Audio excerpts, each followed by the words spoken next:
بسم الله الرحمن الرحيم ولتكن منكم أمة يدعون إلى الخير ويأمرون بالمعروف وينهون عن المنكر أولئك هم المفلحون. ആദരണീയരായ സത്യവിശ്വാസിനികളെ, അള്ളാഹുവിൻ്റെ നിയമനിർദ്ദേശങ്ങൾക്കനുസരിച്ച് നമ്മുടെ വളരെ ചെറുതും പരിമിതവുമായ ഈ ജീവിതം ചിട്ടപ്പെടുത്തണമെന്ന് ഒന്നാമതായി ഓർമ്മപ്പെടുത്തുകയാണ്. വിശുദ്ധ റമദാന്റെ ദിവസങ്ങൾ നമ്മിൽ നിന്ന് അകന്നുകൊണ്ടിരിക്കുകയാണ്. നമ്മെ സംസ്കരിച്ചെടുത്ത ദിവസങ്ങൾ നമ്മിൽ നിന്ന് അകലുമ്പോൾ ആ സംസ്കരണത്തിൻ്റെ മാറ്റ് കുറഞ്ഞു വരിക സ്വാഭാവികമാണ്. എന്നാൽ വിശ്വാസികൾ എന്ന നിലക്ക് നമ്മൾ ആർജിച്ചെടുത്ത ഈമാനിന്റെ കരുത്ത് നമ്മുടെ സ്വഭാവപരമായി നമ്മളുണ്ടാക്കിയ മാറ്റമൊക്കെ തന്നെ ജീവിതാന്ത്യം വരെ നിലനിർത്തേണ്ടതുണ്ട് എന്നാണ് മതം നമ്മോട് കൽപ്പിച്ചിരിക്കുന്നത്. ഏറ്റവും നല്ല മനുഷ്യരായിട്ടാണ് നമ്മൾ ഈ മാസക്കാലം, കഴിഞ്ഞ മാസക്കാലം പരിവർത്തിപ്പിക്കപ്പെട്ടത് എന്നുള്ളത് കൊണ്ട് തന്നെ ജീവിതാന്ത്യം വരെ ഏറ്റവും നല്ല മനുഷ്യനായി തന്നെ ജീവിച്ചു പോകണമെന്നുള്ളത് നമ്മുടെ നിയ്യത്തായിരിക്കണം. നമ്മൾ മനസ്സിലാക്കേണ്ടുന്ന മറ്റൊരു വസ്തുത, വ്യക്തിപരമായി നമുക്ക് ഒരുപാട് സംസ്കരണം റമദാനിലൂടെ ആർജിച്ചെടുക്കാൻ കഴിഞ്ഞു. ആ സംസ്കരണം സമൂഹത്തിലേക്ക് കൂടി വ്യാപിപ്പിക്കാനുള്ള ചുമതല നമുക്കുള്ളതാണ്. വിശുദ്ധ ഖുർആൻ സൂറത്ത് ആൽ ഇമ്രാനിലെ 104-ാമത്തെ ആയത്തിൽ പറയുന്നു, വൽതകും മിൻകും ഉമ്മത്തുൻ യദൂന ഇലൽ ഖൈരി വയഅ്മുറൂന ബിൽ മഅറൂഫി വയൻഹൗന അനിൽ മുൻകർ. സത്യവിശ്വാസികളോട് പറയുക, നിങ്ങളിൽ നിന്നും ഉണ്ടായിരിക്കണം, നിങ്ങളിൽ നിന്നും ഒരു വിഭാഗം ഉയർത്തെഴുന്നേൽക്കട്ടെ, ഉണ്ടായിരിക്കട്ടെ. ആരാണ് വിഭാഗം? യദൂന ഇലൽ ഖൈർ, നന്മയിലേക്ക് ക്ഷണിക്കുന്നവരാവണം അവർ. നമ്മളിൽ നിന്ന്, അല്ലെങ്കിൽ നമ്മൾ തന്നെ റമദാൻ നമുക്ക് നൽകിയ ഈമാനിന്റെ കരുത്തും സ്വഭാവ വിശുദ്ധിയും തുടർ ജീവിതത്തിൽ ജനങ്ങളിലേക്ക് നന്മ പകർന്നു കൊടുക്കാനുള്ള പ്രചോദനമാക്കി തീർക്കണമെന്നാണ് ഖുർആൻ നമ്മെ ഉണർത്തുന്നത്. നിങ്ങളിൽ നിന്നും ഉണ്ടായിരിക്കണം യദഊന ഇലൽ ഖൈർ, നന്മയിലേക്ക് ക്ഷണിക്കുന്നവർ.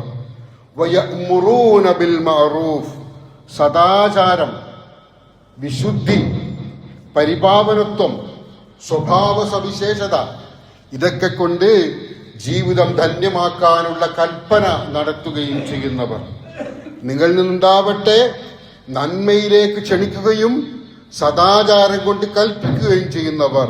അവസാനിപ്പിച്ചില്ല, വയൻഹൗന അനിൽ മുൻകർ, ദുരാചാരത്തെക്കുറിച്ച്, തെറ്റിനെക്കുറിച്ച്, തിന്മയെക്കുറിച്ച് വിരോധിക്കുകയും ചെയ്യുന്ന ആളുകൾ നിങ്ങളിൽ നിന്നുണ്ടാവട്ടെ. അല്ലെങ്കിൽ നമ്മൾ ഓരോരുത്തരും അതിനായി ഇനി ജീവിതം മാറ്റിവെക്കട്ടെ എന്നാണ് ഈ പറഞ്ഞതിന്റെ അർത്ഥം. നന്മ കൽപ്പിക്കണം, സദാചാരം കൽപ്പിക്കണം. ഇതിന്റെയൊക്കെ ഉത്തമ ഉദാഹരണങ്ങളായി നമ്മുടെയൊക്കെ ജീവിതത്തിൽ നന്മയുണ്ടാവണം, സദാചാരം ഉണ്ടാവണം. ഒപ്പം തിന്മ വിരോധിക്കുന്നു എന്നതോടൊപ്പം തിന്മയുമായി ഒരു രാജിയുമാവാത്ത വിധത്തിലുള്ള ജീവിതവും നമ്മൾ ഒന്നാമതായി നിലനിർത്തണം. അങ്ങനെ ഒരു സമുദായം നിങ്ങളിൽ നിന്നും ഉണ്ടാവട്ടെ എന്ന് ഖുർആൻ സൂചിപ്പിച്ചിരിക്കുകയാണ്. പ്രവാചകൻ സല്ലല്ലാഹു അലൈഹി വസല്ലം ഇസ്ലാം പരിപൂർണമാക്കി ജീവിതത്തിൽ നിന്ന് വിട പറയുമ്പോൾ വിശുദ്ധ ഖുർആന്റെ ഒരു പതിപ്പായി തന്നെയായിരുന്നു പ്രവാചകൻ ജീവിച്ചതും പിരിഞ്ഞു പോയതും. എന്നിട്ട് പ്രവാചകൻ സല്ലല്ലാഹു അലൈഹി വസല്ലം അവസാനമായി പറഞ്ഞു, ഫൽയുബല്ലിഗി ഷാഹിദുൽ ഗായിബ്, പ്രിയപ്പെട്ടവരെ, ഇവിടെ ഹാജരുള്ളവരെ നിങ്ങൾ ഇത് ഹാജരില്ലാത്തവർക്ക് എത്തിച്ചു കൊടുക്കണം. ജീവിച്ചിരിക്കുന്നവരെ ഇനി നിങ്ങൾ വരാൻ പോകുന്ന തലമുറക്ക് കൂടി ഇത് എത്തിച്ചു കൊടുക്കണം. അങ്ങനെ ഒരു സന്ദേശം വരും തലമുറക്ക് കൂടി എത്തിച്ചു കൊടുക്കാൻ നിങ്ങൾ കടപ്പെട്ടിരിക്കുന്നുവെങ്കിൽ നിങ്ങൾ അതിന്റെ ഒന്നാമത്തെ പ്രതിനിധിയായി തീരണം. നിങ്ങൾ അതിന്റെ ഒന്നാമത്തെ പ്രയോക്താവായിരിക്കണം. നിങ്ങൾ ഒന്ന് പറയുകയും മറ്റൊന്ന് പ്രവർത്തിക്കുകയും ചെയ്യുന്നവരാവരുത്. നിങ്ങൾ കൽപ്പിക്കുന്ന കാര്യങ്ങൾ, നന്മയ്ക്ക് വേണ്ടിയുള്ള പ്രവർത്തനവും തിന്മ വിരോധിച്ചുകൊണ്ടുമുള്ള കാര്യങ്ങൾ നിങ്ങളുടെ ജീവിതത്തിൽ ഒന്നാമതായി പുലർത്താൻ നിങ്ങൾ തയ്യാറാവണം. അങ്ങനെ മാതൃകയായിക്കൊണ്ട് നിങ്ങളുടെ ജീവിതം തന്നെ മാതൃകയായിക്കൊണ്ട് നിങ്ങളുടെ തലമുറകളിലേക്കും വരും തലമുറകളിലേക്കും അത് പ്രകാശമായി പരത്തിവിടാൻ നിങ്ങൾ തയ്യാറാകണമെന്ന് പ്രവാചകൻ സല്ലല്ലാഹു അലൈഹി വസല്ലം കൽപ്പിച്ചു. നിങ്ങളിൽ ഹാജറുള്ളവർ ഹാജറില്ലാത്തവർക്ക് ഇത് എത്തിച്ചു കൊടുക്കട്ടെ. ഈ വിശുദ്ധ ഇസ്ലാം എന്നുള്ളത് ഏതെങ്കിലും ഒരു പ്രദേശത്തിന്റെ, ഏതെങ്കിലും ഒരു വിഭാഗത്തിന്റെ, ഏതെങ്കിലും ചില ആളുകളുടെ, ഏതെങ്കിലും ചില താല്പര്യങ്ങളുടെ ഘടകമേ അല്ല.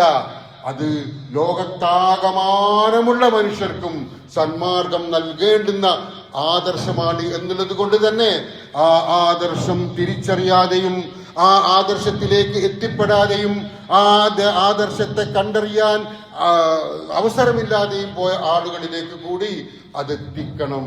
ആ ബാധ്യത നമുക്കുണ്ട്, ആ ചുമതല നമുക്കുണ്ട്. പ്രവാചകൻ സല്ലല്ലാഹു അലൈഹി വസല്ലമ നമ്മുടെ സ്വഭാവ വിശേഷവുമായി ബന്ധപ്പെട്ട് വിശദീകരിക്കുന്ന വലിയൊരു ഹദീസിൽ ഇങ്ങനെ കാണാം: എനിക്ക് മുമ്പ് അള്ളാഹു നിയോഗിച്ച ഏതൊരു പ്രവാചകനും തന്റെ സമുദായത്തിൽ നിന്ന് അദ്ദേഹത്തിന്റെ ചര്യകൾ, ആ പ്രവാചകന്റെ ചര്യകൾ, സുന്നത്തുകൾ അത് സ്വീകരിക്കുന്ന, അത് പിന്തുടരുന്ന അനുയായികൾ ഉണ്ടായിരുന്നു. എല്ലാ പ്രവാചകന്മാർക്കും ഉണ്ടായിരുന്നു പ്രവാചകന്റെ കൽപ്പനകൾ അനുസരിക്കുന്ന അനുയായികൾ. എന്നാൽ വൈകാതെ തന്നെ അതിന്റെ തൊട്ട് തലമുറയ്ക്ക് ശേഷമോ അല്ലെങ്കിൽ തൊട്ടടുത്ത തലമുറയ്ക്ക് ശേഷമോ അതിൽ അബദ്ധങ്ങളും അതിൽ പോരായ്മകളും വരുന്ന രീതിയിൽ ചില ആളുകൾ കൂടി രംഗപ്രവേശം ചെയ്തു.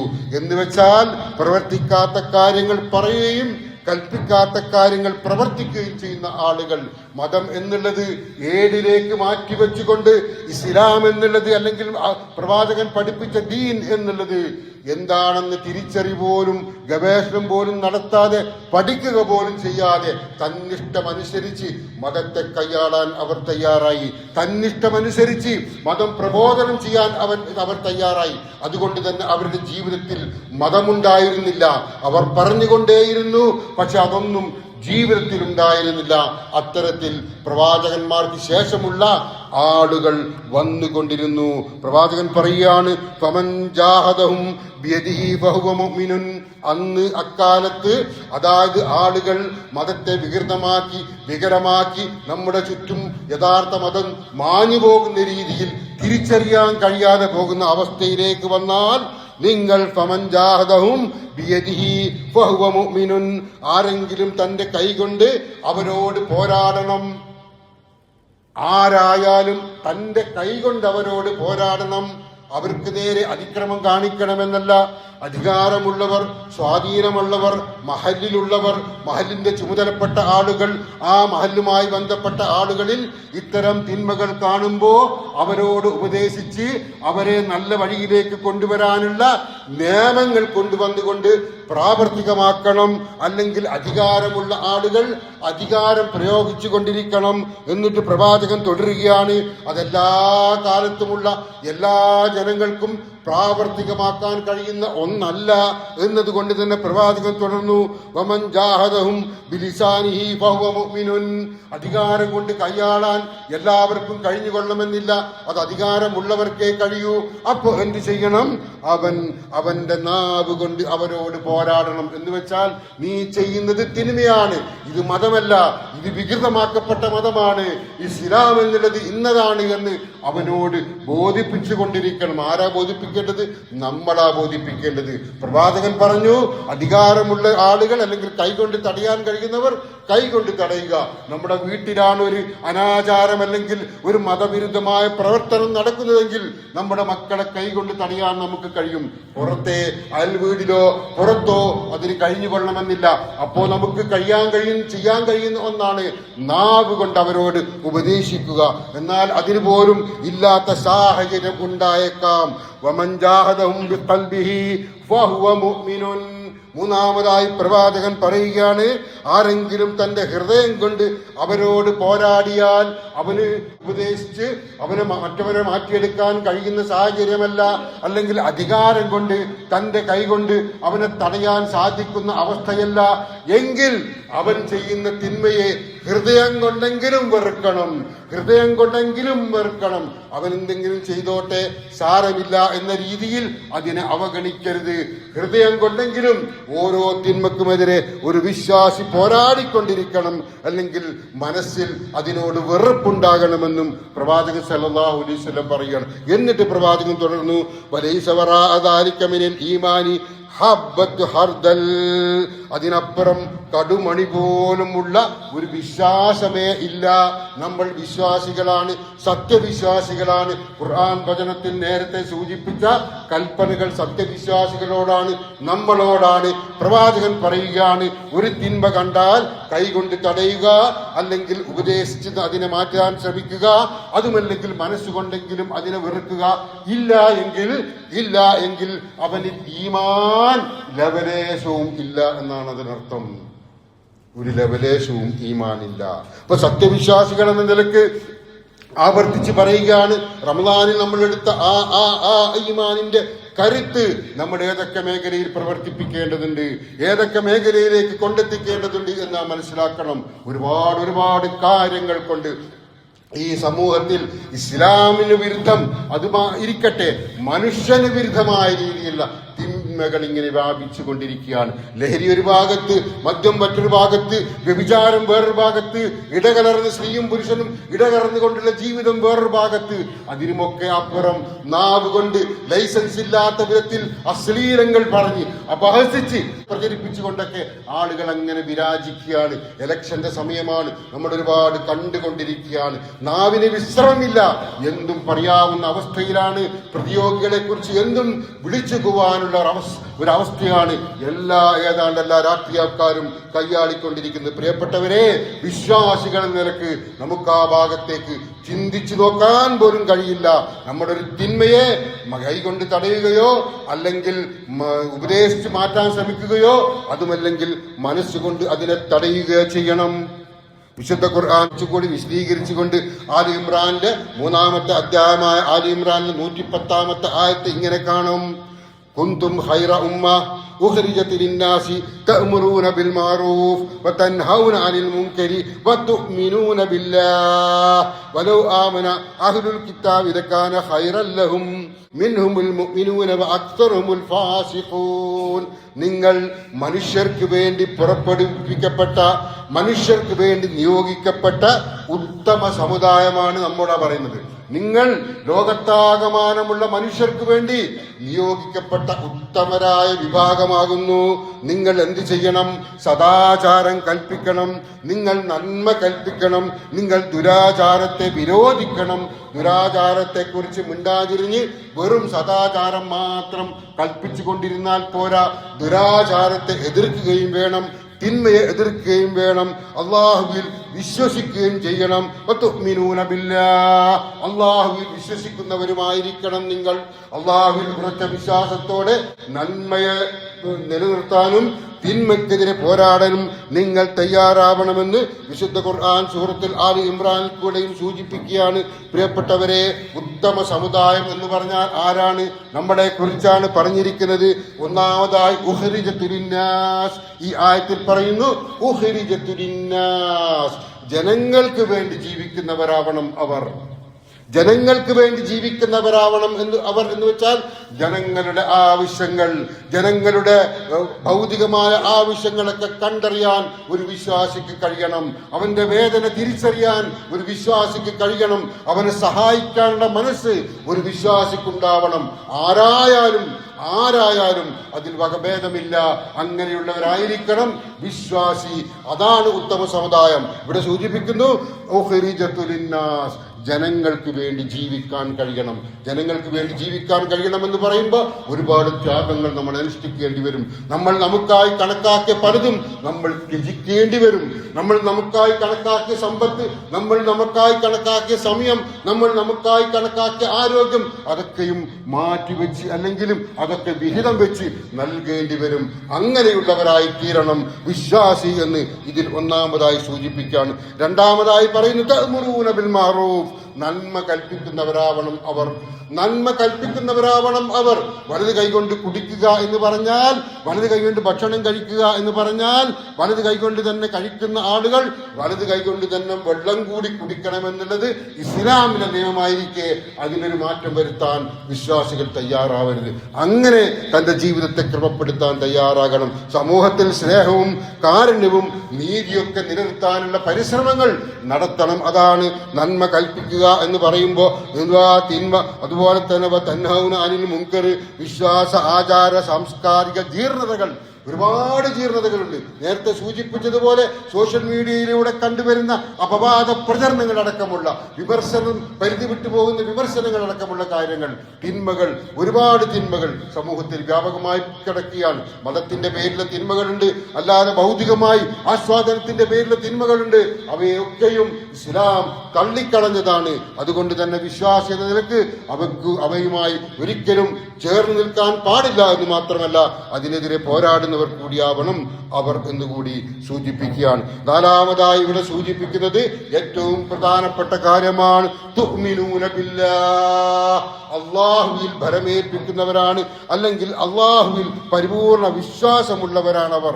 ഞാൻ ഈ ചെയ്യുന്ന കർമ്മങ്ങൾക്ക്, ഞാൻ ഈ ചെയ്യുന്ന ദൗത്യ നിർവഹണത്തിന് പടച്ചവൻ എനിക്ക് പ്രതിഫലം തരുമെന്ന ഉറച്ച ബോധ്യം, പടച്ചവൻ ഇത് കാണുന്നുണ്ട് എന്നുള്ള ഉറച്ച തിരിച്ചറിവ്, അതിലൂടെ ആയിരിക്കണം ഓരോ മനുഷ്യനും, ഓരോ വിശ്വാസിയും ഈ ദൗത്യ നിർവഹണം തുടരേണ്ടത്. അഞ്ചാമതായി ഉമ്മത്തും വസത്താ, അതായത് മിതമായ രീതിയിൽ മധ്യമ നിലപാട്. ഇസ്ലാം മധ്യമ നിലപാടുമായി പൊരുത്തപ്പെട്ടു പോകുന്നതാണ്.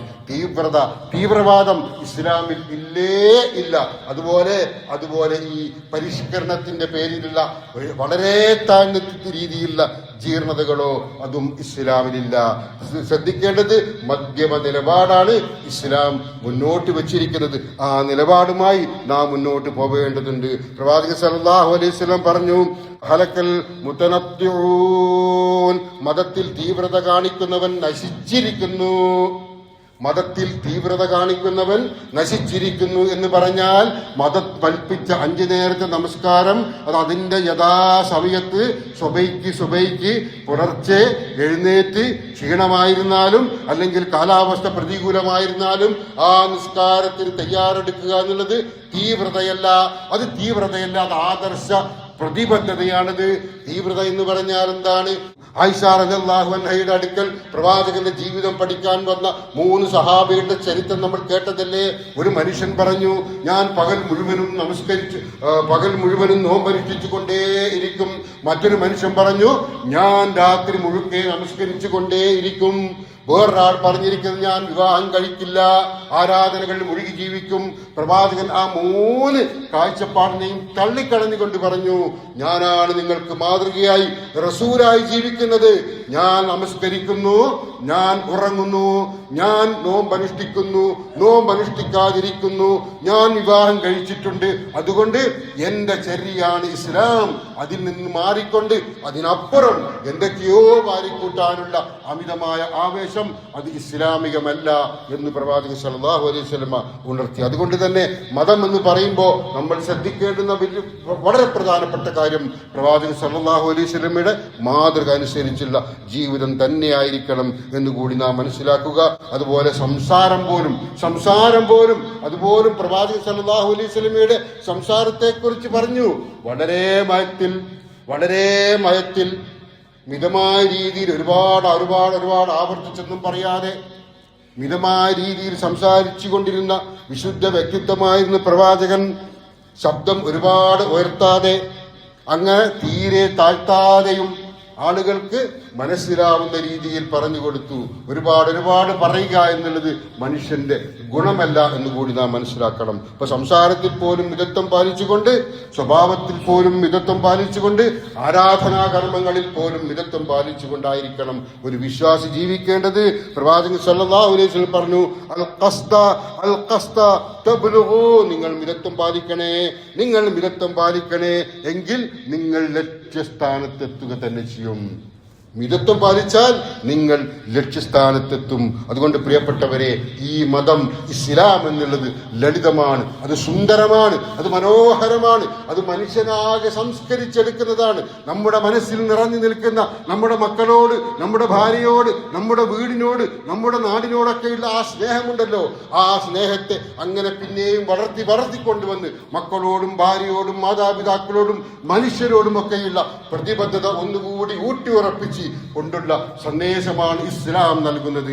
അതൊരിക്കലും നമ്മുടെ പ്രകൃതിക്ക് വിരുദ്ധമായ ഒരു നിലപാടേ അല്ല, അതിനെ ഒന്നുകൂടി വളർത്തിക്കൊണ്ടുവരുന്നതാണ്. മക്കളോടുള്ള സ്നേഹം പോലും പ്രവാചകൻ വല്ലാതെ ഇഷ്ടപ്പെട്ടിരുന്നു. മക്കളോടുള്ള സ്നേഹത്തിന് പോലും പ്രവാചകൻ പുണ്യം കൽപ്പിച്ചിരുന്നു. ഭാര്യയ്ക്ക് വായിൽ ഒരു ഉരുള വെച്ച് കൊടുക്കുന്നത് പോലും സുന്നത്താണ്, അല്ലെങ്കിൽ സദഖയാണ് എന്ന് പ്രവാചകൻ സല്ലല്ലാഹു അലൈഹി വസല്ലം പറഞ്ഞു. അന്യരോട് പുഞ്ചിരിക്കുന്നത് പോലും സദഖയാണ് എന്ന് പ്രവാചകൻ സല്ലല്ലാഹു അലൈഹി വസല്ലം പഠിപ്പിച്ചു. അപ്പൊ എത്ര മനോഹരമാണ് നമ്മുടെ കാഴ്ചപ്പാട്, എത്ര സുന്ദരമാണ്. നമ്മുടെ മനസ്സിൽ കറകൾ കയറരുത്, നമ്മുടെ മനസ്സിൽ അന്യരോടുള്ള വിദ്വേഷം കയറരുത്. നമ്മൾ നോമ്പിൽ ആർജിച്ചെടുത്ത ആ സ്വഭാവ വിശുദ്ധി തന്നെയായിരിക്കണം തുടർ ജീവിതത്തിലും നമുക്കുണ്ടാവേണ്ടത്. എങ്കിൽ ഏത് പ്രതിസന്ധിയും തരണം ചെയ്യാനുള്ള ഈമാനിന്റെ കരുത്ത് നമുക്കുണ്ടാവുകയും അതിനെയൊക്കെ അതിജയിച്ചുകൊണ്ട് മുന്നേറാൻ നമുക്ക് കഴിയുകയും ചെയ്യും. അത്തരത്തിൽ മുവഹിദുകളുടെ, മുജാഹിദുകളുടെ, മുസ്ലിങ്ങളുടെ കൂട്ടത്തിൽ അള്ളാഹു നമ്മെ ഉൾപ്പെടുത്തുമാറാവട്ടെ. അഖൂലു ഖൗലി ഹാദാ അസ്തഗ്ഫിറുല്ലാഹ ലി വലക്കും ഫസ്തഗ്ഫിറൂഹു ഇന്നഹു ഹുവൽ ഗഫൂറുർ റഹീം. ഉത്തമരാവുക, ഉത്തമ മനുഷ്യരാവുക, ഉത്തമ സമുദായമാവുക എന്ന വിശുദ്ധന്റെ ഖുർആന്റെ കൽപ്പനയുടെ തുടർച്ചയായി ഉത്തമരായ ചില വിഭാഗങ്ങളെക്കുറിച്ച് പ്രവാചകൻ സല്ലല്ലാഹു അലൈഹി വസല്ലം പഠിപ്പിച്ചിട്ടുണ്ട്. അതിലൊന്ന് ഖുർആൻ പഠിക്കുക എന്നുള്ളതാണ്. ഖൈറക്കും മൻ തഅല്ലമൽ ഖുർആന വഅല്ലമഹു. നമ്മളൊക്കെ കേട്ടതാണ്, പലപ്പോഴും ഖുതുബയിൽ പറഞ്ഞുകൊണ്ടിരുന്നതാണ്. നിങ്ങളിൽ ഏറ്റവും ഉത്തമൻ ഖുർആൻ പഠിക്കുകയും അത് മറ്റുള്ളവർക്ക് പഠിപ്പിക്കുകയും ചെയ്യുന്നവനാണ്. നേരത്തെ സൂചിപ്പിച്ച ഈ കാര്യങ്ങളും ആദർശവുമൊക്കെ നിറഞ്ഞു നിൽക്കുന്ന ഗ്രന്ഥമാണ് വിശുദ്ധ ഖുർആൻ. ആ ഖുർആനെ കൈയൊഴിച്ചുകൊണ്ട് നമുക്കൊരു ജീവിതമേ ഇല്ല, നമുക്കൊരു ദൗത്യമേ ഇല്ല, നമുക്കൊരു ചിന്തയേ ഉണ്ടാവരുത്. ഖുർആനായിരിക്കണം നമ്മുടെ ജീവിതത്തെ ഏത് ഘട്ടത്തിലും നിയന്ത്രിക്കേണ്ടത്. അതുകൊണ്ട് തന്നെ നിങ്ങളിൽ ഉത്തമൻ ഖുർആൻ പഠിക്കുകയും അത് മറ്റുള്ളവർക്ക് പഠിപ്പിച്ചു കൊടുക്കുകയും ചെയ്യുന്നവനാണ് എന്ന പ്രവാചക വചനം നമ്മെ ഔന്നത്യത്തിലേക്ക് കൊണ്ടുപോകുന്നതാണ് എന്ന് നാം മനസ്സിലാക്കുക. മറ്റൊരു സന്ദർഭത്തിൽ പ്രവാചകൻ സല്ലല്ലാഹു അലൈഹി വസല്ലം പറഞ്ഞു, ഇന്ന മിൻ ഖിയാരിക്കും അഹ്സനക്കും അഖ്ലാഖാ. നിങ്ങളിൽ ഏറ്റവും ഉത്തമർ നല്ല സ്വഭാവമുള്ളവരാണ്, നല്ല സ്വഭാവത്തിന്റെ ഉടമകളാണ് ഏറ്റവും ഉത്തമരായ ആളുകൾ. വിശുദ്ധ ഖുർആൻ നേരത്തെ സൂചിപ്പിച്ചത് എന്താണ്? നിങ്ങളിൽ നിന്നും ഒരു സമുദായം, ഉത്തമരായ ഒരു വിഭാഗം ഉണ്ടാവട്ടെ എന്നാ പറഞ്ഞത്. നന്മ കൽപ്പിക്കുന്ന, തിന്മ വിരോധിക്കുന്ന ഒരു ഉത്തമ വിഭാഗം നിങ്ങളിൽ ഉണ്ടാവട്ടെ. ആ ഉത്തമ വിഭാഗത്തിന്റെ സവിശേഷത ഒന്ന് ഖുർആൻ പഠിപ്പിക്കുന്ന ആളുകളാണ്. രണ്ടാമത് പറഞ്ഞിരിക്കുന്നത് ഏറ്റവും നല്ല സ്വഭാവത്തിന്റെ ഉടമകളാണ്. മൂന്നാമതൊരു സന്ദർഭത്തിൽ പ്രവാചകൻ പറഞ്ഞു, ഖൈറുക്കും ഖൈറുക്കും ലി അഹ്ലിഹി വ അന ഖൈറുക്കും ലി അഹ്ലി. നിങ്ങളിൽ ഏറ്റവും ഉത്തമൻ തന്റെ കുടുംബത്തോട് നന്നായി പെരുമാറുന്നവനാണ്. കുടുംബത്തിൽ നന്മയില്ലാതെ പുറത്ത് നന്മ പ്രചരിപ്പിച്ചതുകൊണ്ട് ഒരു കാര്യമില്ല. അപ്പൊ കുടുംബത്തെ ചേർത്ത് പിടിക്കുക, കുടുംബവുമായി നല്ല രീതിയിൽ നിൽക്കുക. അപ്പൊ അങ്ങനെയുള്ള ആളുകൾ ഏറ്റവും ഉത്തമരായ ആളുകളാണ്.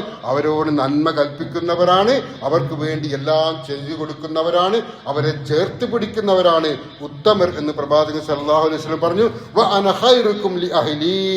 ഞാൻ എന്റെ കുടുംബത്തോട് ഏറ്റവും നല്ല നിലയിലാണ് കേട്ടോ പെരുമാറുന്നത്, പ്രവർത്തിക്കുന്നത് എന്നും പ്രവാചകൻ സല്ലല്ലാഹു അലൈഹി വസല്ലം തുടർന്നു. പ്രവാചകൻ സല്ലല്ലാഹു അലൈഹി വസല്ലമയുടെ ഭാര്യമാരിൽ ഒരു ഭാര്യ പോലും പ്രവാചകനെ കുറിച്ച് ഒരു സന്ദർഭത്തിൽ പോലും ഒരു കുറ്റവും പറഞ്ഞില്ല, ഒരു അപവാദവും പറഞ്ഞില്ല.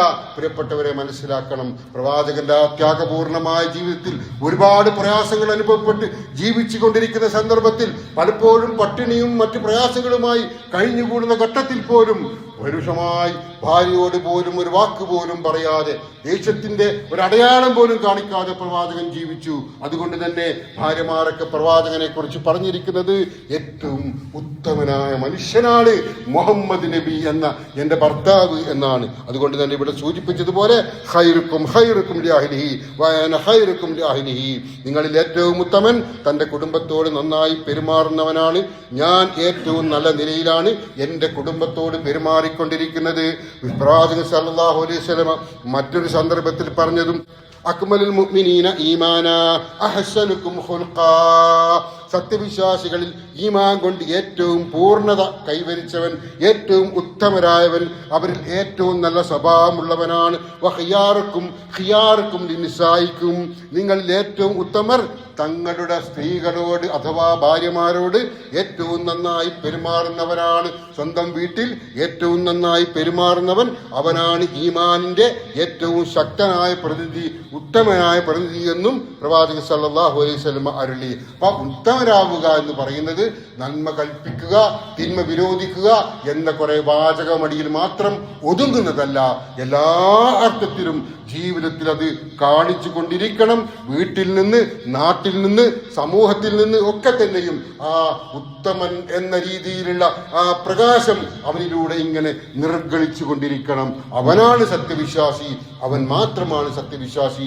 ആ സത്യവിശ്വാസിക്ക് പ്രചോദനമാകുന്നത് വിശുദ്ധ ഖുർആൻ മാത്രമായിരിക്കും എന്നും കൂടി നാം അറിയുക. അള്ളാഹു നമ്മെ അനുഗ്രഹിക്കുമാറാവട്ടെ. ഈ കൂടിച്ചേരലും ഈ ഇരുത്തവും ഒക്കെ സ്വാലിഹായ അമലായി അള്ളാഹു സ്വീകരിക്കുമാറാവട്ടെ. റബ്ബുൽ ആലമീനായ തമ്പുരാനെ, ഞങ്ങളിൽ നിന്ന് വന്നുപോയ പാപങ്ങളൊക്കെ ഇനി പുറത്ത് മാപ്പാക്കി തരണമേ അള്ളാഹ്. അറിഞ്ഞും അറിയാതെയും ചെയ്തു പോയ പാപങ്ങൾ നീ പുറത്തു തരണമേ റഹ്മാനെ. ഞങ്ങളുടെ ജീവിതത്തിന്റെ നെട്ടോട്ടത്തിനിടയിൽ, വളരെ തിരക്ക് പിടിച്ച ഓട്ടത്തിനിടയിൽ റബ്ബുൽ ആലമീനായ തമ്പുരാനെ പല കാര്യങ്ങളും സൽക്കർമ്മങ്ങളും പോലും വേണ്ട വിധത്തിൽ നിർവഹിക്കാൻ കഴിയാതെ പോയവരുണ്ട് റഹ്മാനെ. ഞങ്ങൾക്കെല്ലാം നീ പുറത്തു തരണമേ അള്ളാഹ്. എല്ലാം പുറത്തു തരണ റബ്ബേ, ഞങ്ങൾ നീ കാണണമേ റഹ്മാനെ. റബ്ബേ, ഞങ്ങളുടെ പശ്ചാത്താപം നീ സ്വീകരിക്കുക മാത്രമല്ല നീ അത് ഇഷ്ടപ്പെടുക കൂടി ചെയ്യുന്നു എന്ന് പറഞ്ഞല്ലോ റഹ്മാനെ. ഞങ്ങളുടെ പശ്ചാത്താപം നീ സ്വീകരിക്കണമേ അള്ളാഹ്. ഞങ്ങൾ നീ കടുത്ത പരീക്ഷണങ്ങളെ തൊട്ട് കാത്തു രക്ഷിക്കണമേ അള്ളാഹ്. ഞങ്ങളിൽ ഒരുപാട് ആളുകൾ തളർന്നു പോകുന്ന അസുഖങ്ങളുമായി, മാറാവ്യാധികളുമായി, കഠിനമായ രോഗങ്ങളുമായി പ്രയാസപ്പെടുന്നുണ്ട് റഹ്മാനെ. അവരുടെ പ്രയാസങ്ങളൊക്കെ നീ നീക്കിക്കൊടുക്കണമേ അള്ളാഹ്. ഓരോ പ്രയാസവും അനുഭവിക്കുമ്പോഴും അതൊക്കെയും പുണ്യമായി രേഖപ്പെടുത്തപ്പെടുമെന്ന് നീ പഠിപ്പിച്ചിട്ടുണ്ട് റഹ്മാനെ. അതൊക്കെ പുണ്യമായി നൽകുകയും എന്നാൽ സഹിക്കാൻ കഴിയാത്ത പ്രയാസങ്ങളിൽ നിന്ന് ഞങ്ങളെ നീ മാറ്റിത്തരികയും ചെയ്യണമേ അള്ളാഹ്. ഇത്തരം കടുത്ത പരീക്ഷണങ്ങളെ തൊട്ട് ഞങ്ങളെല്ലാവരെയും നീ കാത്തിരക്ഷിക്കണമേ റഹ്മാനെ. ഞങ്ങളുടെ പ്രിയപ്പെട്ട മാതാപിതാക്കളിൽ, ബന്ധുമിത്രാദികളിൽ പലരും ക്ഷീണിതരും അവശരുമൊക്കെയാണ് റഹ്മാനെ. അവരുടെ പ്രയാസങ്ങൾ നീ നീക്കിക്കൊടുക്കണമേ അള്ളാഹ്.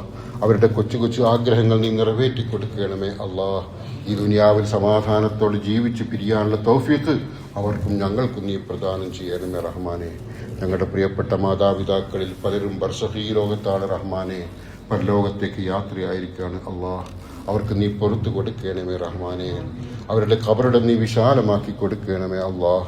അവരെയും ഞങ്ങളെയും നിന്റെ ജന്നാത്തുൽ ഫിർദൗസിൽ നീ ഒരുമിച്ച് കൂട്ടിത്തരയണമേ റഹ്മാനെ. ഞങ്ങളുടെ തലമുറകൾക്ക് ഇവിടെ സമാധാനത്തോടെ വിശ്വാസമനുസരിച്ച് ജീവിക്കാനുള്ള തൗഫീഖ് നീ പ്രദാനം ചെയ്യണമേ റഹ്മാനെ. ഈ സത്യവിശ്വാസത്തെയും സത്യവിശ്വാസികളെയും ഉന്മൂലനം ചെയ്യണമെന്ന് ആഗ്രഹിക്കുന്ന ദുശക്തികളെ നീ ദുർബലപ്പെടുത്തണമേ അള്ളാഹ്. ലോകത്തിന്റെ വിവിധ ഭാഗങ്ങളിൽ സത്യവിശ്വാസികൾ പീഡിപ്പിക്കപ്പെടുകയാണ്, പ്രയാസപ്പെടുകയാണ്. അവരെ നീ സംരക്ഷിക്കണമേ റഹ്മാനെ. അവർക്ക് നീ തുണയേകണമേ അള്ളാഹ്. اللهم اغفر للمؤمنين والمؤمنات والمسلمين والمسلمات الأحياء منهم والأموات إنك مجيب الدعوات ويا قاضي الحاجات. ربنا لا تزغ قلوبنا بعد إذ هديتنا وهب لنا من لدنك رحمة إنك أنت الوهاب. اللهم أجرنا من النار، اللهم أجرنا من النار، اللهم أجرنا من النار. ربنا آتنا في الدنيا حسنة وفي الآخرة حسنة وقنا عذاب النار.